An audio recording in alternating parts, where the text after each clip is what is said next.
T-minus 10, 9, 8, 7, 6, 5. All three engines up and burning. 2, 1, 0, and liftoff. The final liftoff of Atlantis on the shoulders of the space shuttle. America will continue the dream. Program, Houston. Roger, roll, Atlantis. Houston now controlling the flight of Atlantis. The space shuttle spreads its wings one final time for the start of a sentimental journey into history. 24 seconds into the flight, roll program complete. Atlantis now heads down, wings level on the proper alignment for its 8.5-minute ride to orbit.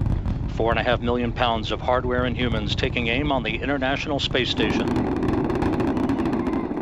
40 seconds into the flight, the three liquid fuel main engines throttling back to 72% of rated performance in the bucket, reducing stress on the shuttle as it goes transonic for the final time. Engines now revving up, standing by for the throttle up call.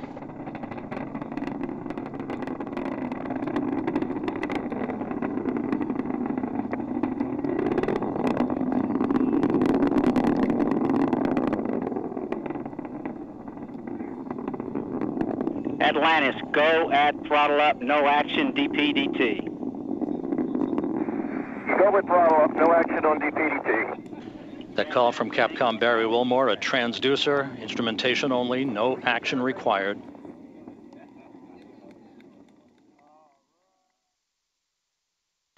Atlantis now 15 miles in altitude, already 16 miles downrange from the Kennedy Space Center, 1 minute 40 seconds into the flight. Atlantis flexing its muscles one final time.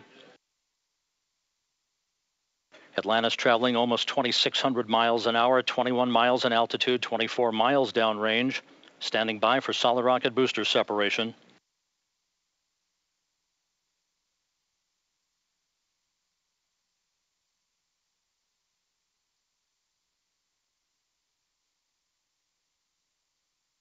Booster officer confirms staging a good solid rocket booster separation. Guidance now converging. The main engine steering the shuttle on a pinpoint path to its preliminary orbit. 2 minutes, 20 seconds into the flight. Atlantis already traveling 3,200 miles an hour, 35 miles in altitude, 50 miles downrange. The propulsion officer reports the orbital maneuvering system engines have ignited. Atlantis kicking on its afterburners for 1 minute, 23 seconds for the final phase of powered flight.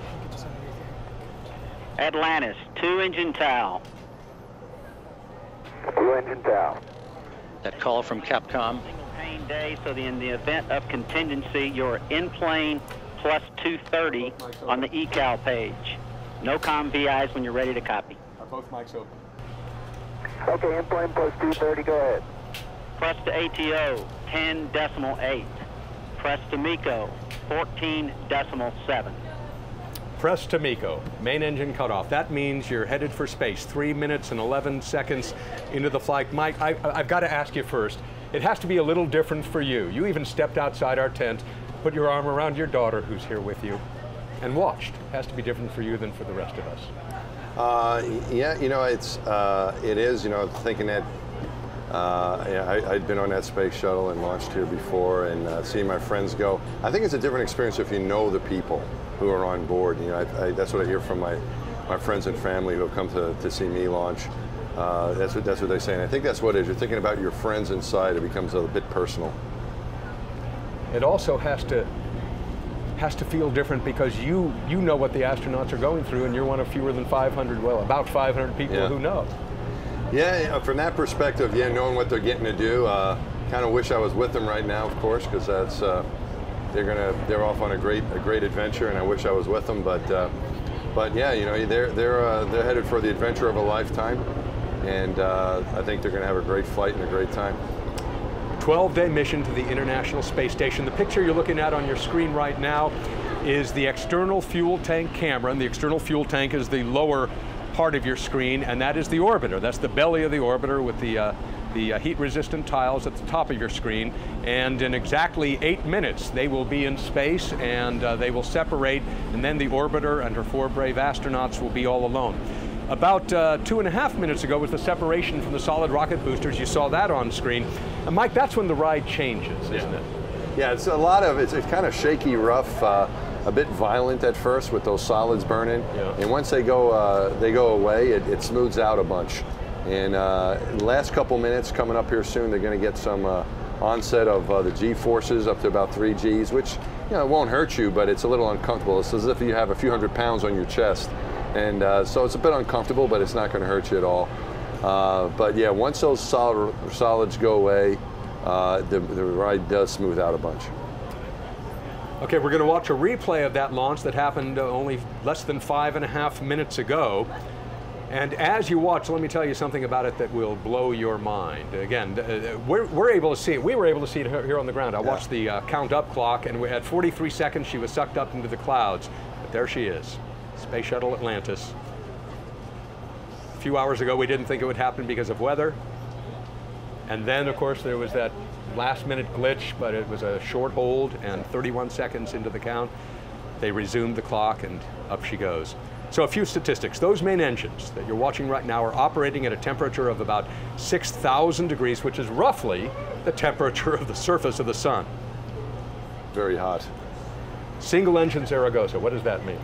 That means that if they were to go down to a single engine, they could still make the abort site in Zaragoza, Spain. So that means that they still have enough energy. They've gotten to the point you build up more and more energy, and so you get to a point where even if you lost an engine, you can still make it to Spain. That was what that call was. And there are 2 backup abort landing positions in Spain, 1 in France, and they have 3 simply because they don't want to run into having just one site closed down by weather. Yeah, we were worried about the weather here. You also got to worry about the weather overseas too, because you need those abort landing sites. I think it's a good example of, you know, how complicated launching a shuttle can be. You know, you got to worry about the weather in Europe as well as the weather here, and they got to worry about the weather here for 25 minutes during those first few minutes because they might want to abort. Right. If you lose an engine early, you turn around and come back to the Kennedy Space Center. If not, you keep going across the ocean and land over there on the other side of the ocean. Do you have a sense when you're riding uphill in that ship that those engines are putting out the equivalent of more than 4 Hoover dams? I thought it was more like 5 Hoover dams.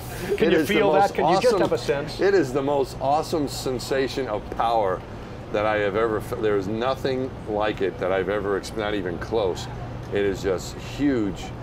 Power and speed is what they're feeling still now. They're still accelerating as we speak, and it is incredible how the sense of power that you get below you. In fact, you could have told me a million Hoover dams, I would have believed you. Between now and main engine cutoff, they're accelerating 3,500 miles per hour up to their cruising speed of 17.5. And here's that wonderful launch shot from the arm that they boarded through. And here again, the shot from the camera on the external fuel tank. And this is live, and in about 30 seconds it's going to separate. We'll just listen to NASA and watch. And remember, when it appears that the orbiter is rising, kind of popping away, it's actually that the external fuel tank and the camera are dropping away. 15 seconds into the flight, standing by for main engine cutoff. That'll be followed a few seconds later by the separation of the external fuel tank.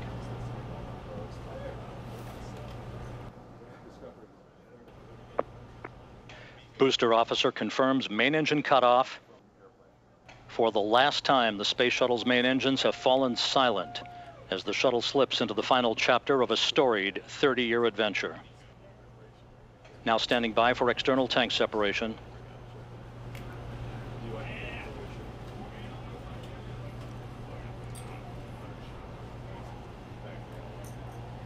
Atlantis off the tank. Commander Chris Ferguson will be maneuvering Atlantis now into an orientation to enable Sandy Magnus to capture digital still imagery of the external fuel tank as it drifts away. OMS 1 is not required. Your preliminary OMS 2 TIG. If you've got it, watch it. If you don't, call your TV provider to get HDNet today.